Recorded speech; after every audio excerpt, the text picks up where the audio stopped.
Exclusive to Jacaranda FM. It's The Drive with Rob and Roz.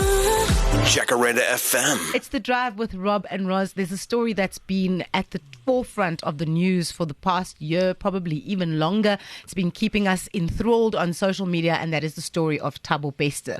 We in the studio today have got the two authors of the book, The Thabo Bester Story, The Facebook Rapist, The Celebrity Doctor, and The Escape from Cell 35, Marisha Damons and Daniel Steyn. Welcome to The Drive with Rob and Roz.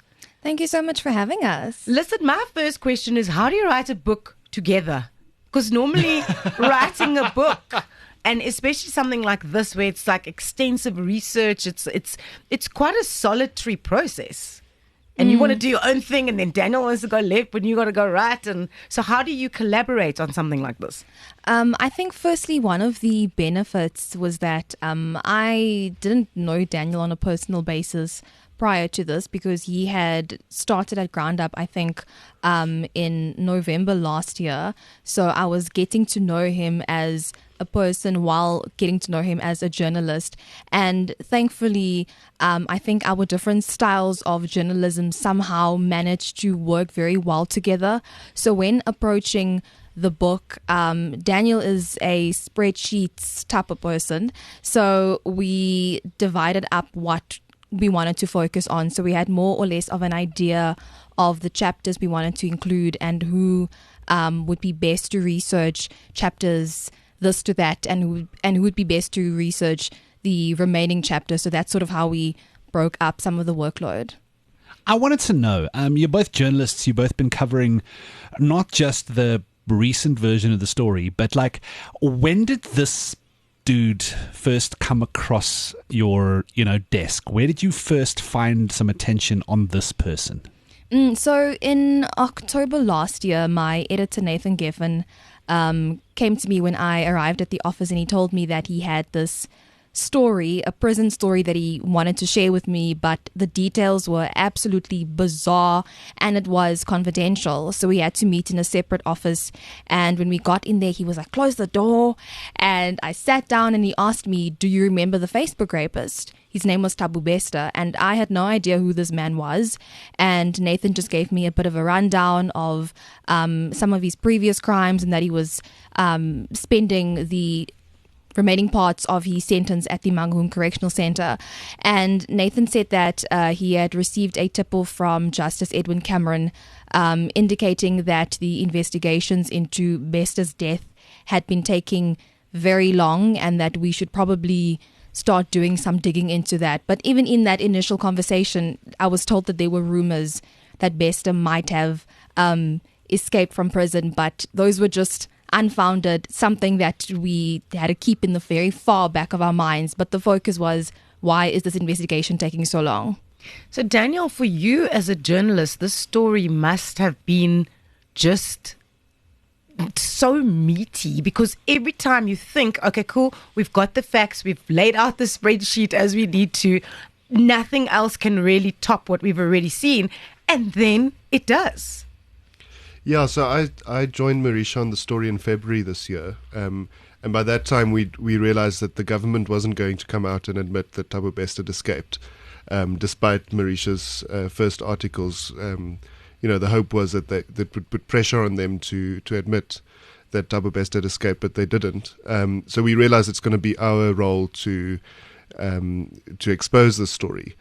And from February, when I joined Marisha, we had several leads: prison warder, the brother of Nandipa Magudumana, a former employee of the scam media company that Bester was running from behind bars. And so it was kind of that WTF moment of having all these leads, and then trying to put it together and trying to make sense of it in the first place. Because, like Marisha said, we had rumors that Bester had escaped, and we had a strong inkling that this was in fact the case, that he had escaped. But trying to piece it all together, trying to uncover as much evidence as possible before we hit publish, right? Because we don't just want to publish as we get information. We want to make sure it's a proper story, and that we don't. We could have been completely wrong. So we had to verify everything. And yeah, it was just a bizarre experience of uncovering more and more. Yeah. I can't even imagine. It must be like literally being in a spy television show or something, because this information just keeps arriving and it keeps getting seemingly more and more ridiculous. I remember when the news sort of first broke, and then suddenly social media had that photograph of him at a checkout at a shopping center, and someone going, wait, but this is the guy. And then all of a sudden there were stories coming through of people who, I knew him back here, I knew him as this, I knew him as that. Did you start writing sort of, and then more things keep coming out? Like, or are we at a point now where, you know, they were picked up in Kenya and then flown back here and then locked up, and now we're sort of investigating, and then you can sit down and write? Like, I'm just trying to wrap my head around, how do you even start deciding how to tell the story? Do you mean the book or just journalism? No, the book. The book itself. Right. You know, because you've been following this along for so long, but now you must sit down and write the book. I'm just trying to think, like, I don't even know where I would start. Well, I think firstly, our first point of call was to just understand what was the message that we wanted to send with this book. Was it supposed to be a compilation of all of the events? Did we want the readers to be left seeing how the state had failed to nip this in the bud a lot sooner? Or do we want to focus on Bester's crimes and the stories of the victims? Or do we want to look into how Granda broke the story? And we, at the end of the day, just sort of put all of that together. And I think with the editing team at MB Publishers, they definitely helped us refine the direction of the story a lot more. But initially, it was pretty challenging for us trying to figure out what do we actually want to include in this book, and what lasting message do we want the readers to have. Yeah, and when we were starting writing the book, we'd done very little research into who Thabo Bester was or Nandipha Magudumana were. We were simply, following leads and publishing evidence as we got it. So we realized quite early on that for this book to work, we're going to have to go deeply into their backstories in order for it to make sense, and to start grappling with why they became involved in the first place. So that was a big part of the process, is speaking to family members, friends, people who knew them as children, and trying to piece that together to paint the story of how both Magudumana and Bester started up in one place and ended up in prison. Yeah. So actually, one of our Jacaranda FM team had a run-in with Thabo Bester. I think it was in his Tom Kelly days, because Tom Kelly was when he was already in jail. So, see, you guys are making sure I'm like following everything. And was actually scammed by him quite badly as well. So it just seems like there are so many stories still to tell. So now you've written the book, and now they're in jail, but there's still so much of the legal process that is still to take place. So there is still so much of the story to tell. Yes, and I think we did take that into consideration when writing this book. And some of the early questions we had for the publishers was, until when can we continue adding updated information? Because there was information in our book, and then these court proceedings took place, and then we had to go change it to update it with the times. But I think, taking into consideration that we don't know how long this court case is going to carry on for, there were questions about why we decided to go through with the book now instead of waiting until after the court case. But the way things have been going, there have been postponements after postponements, and now there's a pre-trial happening next year. So I don't think it would have been wise to wait until whenever to actually come through with this book. But we were conscious of the court case constantly changing the facts. But thankfully, the book is pretty updated. Yeah. Keeping us on our toes. And the wheels of justice turn very slowly, Yeah. especially in South Africa. I wanted to know, I think one of the things that's been most fascinating for people in this entire saga is how a seemingly successful doctor gets dragged into this world of this man and the manipulation, and seemingly just, ends up cut from the same cloth. And I think a lot of people have been asking themselves, is it something, how do I phrase it? Could she have ended up in this kind of criminality without him? Is he responsible and she's the victim? Is she, should she be held to the same standards that he is? As far as I'm concerned, she absolutely should. But I think that's the question that people have. Have you guys been able to give yourself a satisfactory explanation that you can understand for why she went along with all of this and how she ended up there? We grapple with that in the book a bit, and we spoke to a psychologist to explain to us how someone like Thabo Bester, with the kind of narcissism that he exhibits and the manipulative tendency that we see in his early crimes and later scams, how someone like that can have such an influence on someone like Nandipa Magudumana. And what becomes clear is obviously she must have had some kind of vulnerability to him. So, often that's low self-esteem or some kind of trauma that leads one to be vulnerable to someone like Thabo Bester.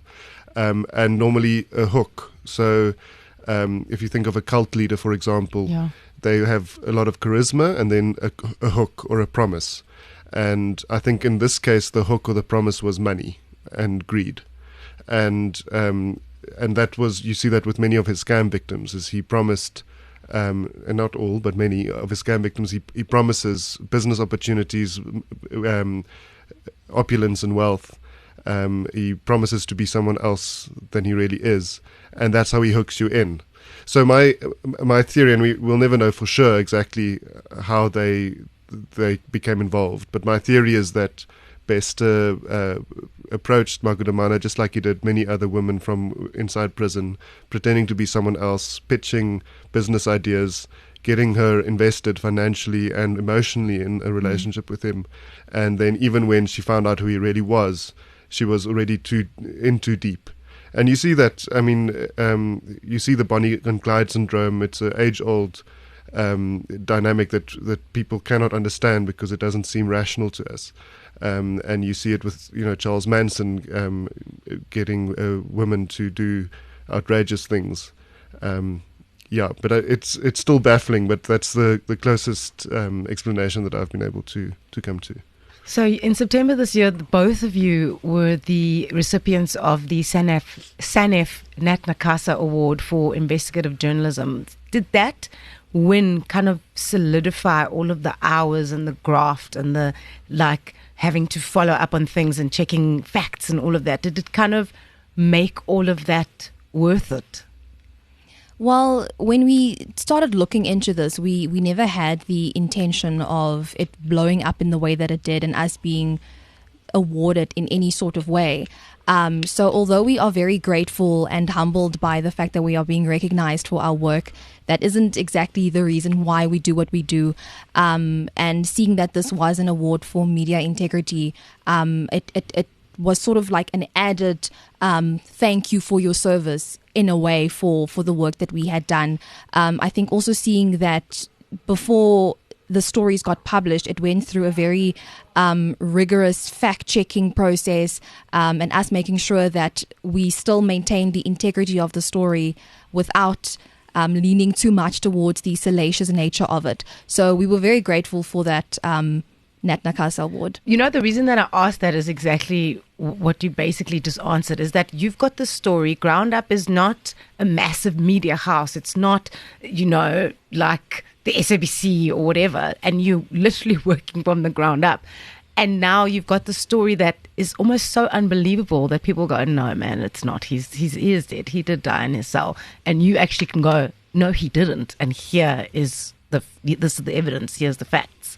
Exactly that. And it actually took us a while before we ourselves were convinced with certainty that Bester actually did escape from prison. I think if we look at the initial stages of the investigation, it was just, why is this investigation dragging on for so long? But the circumstances surrounding that fire just seemed so suspicious that we started leaning more towards the possibility that he might have actually escaped. And then came that Woolies picture, and we were convinced that Bester had definitely escaped. So initially, we were also not of the belief that that Bester had actually somehow managed to fake his death and escape from a maximum security prison. Can I ask a very human question? Sitting with a story about someone like this man, he's a bad person. He has done bad things. He has hurt many, many, many people. Is it something, while not only you're writing the story and investigating it all the time, but then writing a book about that, are you able to keep it at arm's length all the time? Does it sit with you? Are you, late at night wishing you could pull this oak out of your brain for a bit? Yeah, there were definitely moments like that, and every now and again they are. And I think we both possibly at a point where we're desperate to move on. Yeah, and I mean, although we never received any threats to our safety directly, you never know what this guy can do and what he will do. And so from the early days of the investigation, it was high adrenaline, high stress, which drove us to, it was a great time. But, that stress and adrenaline gets a bit much, and then you need to take a break. So I'm looking forward to a break. I know for me, I reached a stage where I sort of just tapped out of the story completely. And whenever I'd be driving in the car and I'd be listening to the radio and I heard, topping today's news headlines, Thabo Bester, I was like, absolutely not. Change the station. and even on my social media feeds, I started muting the words Bester and Magadumana for a certain time period. But I realized that I do still have that journalistic responsibility to keep up with the latest news. But what I started doing was I had to just draw a line between Marisha the journalist and Marisha the person. So whenever I'm in office, that's when I would put on my journalistic hat and do what I needed to do. But as soon as it was time for me to leave, I left the story at the office, and it was quite hard initially. I think looking at some of the long hours that we were working, it was quite difficult to separate myself as the journalist from my own regular life, given the crazy, bizarre nature of the story. But I just reached a point where I felt I need to draw a line somewhere and actually stick to those boundaries that I set for myself. Yeah, I can totally imagine. I mean, having to sit with darkness and evil and work on it and stare at it every single day, it takes a toll, man. It's stressful. It's not an easy thing to do. Generally, it's what we do at Ground Up. Like a lot of our stories are not good news stories. We maybe have one or two a week of good news stories that we publish, because we focus on vulnerable communities and we look at what human rights really look like in South Africa. Let me actually ask that question for people who don't know. What is Ground Up's mission? What does Ground Up do? Okay, so Ground Up is a small organization. We are a non-profit organization based in Cape Town. Our office is based in Cape Town, but we try to have a national footprint as far as possible. We have about 5 or 6 full-time reporters and a network of freelancers throughout the country. And basically, we were founded about 10 years ago with the mission to report on human rights issues in South Africa. So looking at the human rights that are in the Constitution and then what that looks like on the ground and where are people struggling to access those rights. And that has been our core mandate and what guides us. And even with the Thabo Bester story, that was what we were focusing on, was especially state failure where the system fails and what that then means, because without a functioning justice system, human rights cannot exist. I'm so glad that Ground Up exists. I think many, many people are. Congratulations. Thank you so much for coming to chat to us. Daniel Steyn and Marisha Damons, the authors of the Thabo Bester Story, The Facebook Rapist, The Celebrity Doctor, and The Escape from Cell 35. That is on bookshelves at the moment. So if you want to actually have a holiday read or something to just kind of round up the story for you, that's where you can get them. Guys, thank you so much for your time this afternoon. We appreciate it, and good luck going forward. Thank you so much. Exclusive to Jacaranda FM. It's The Drive with Rob and Roz. Jacaranda FM.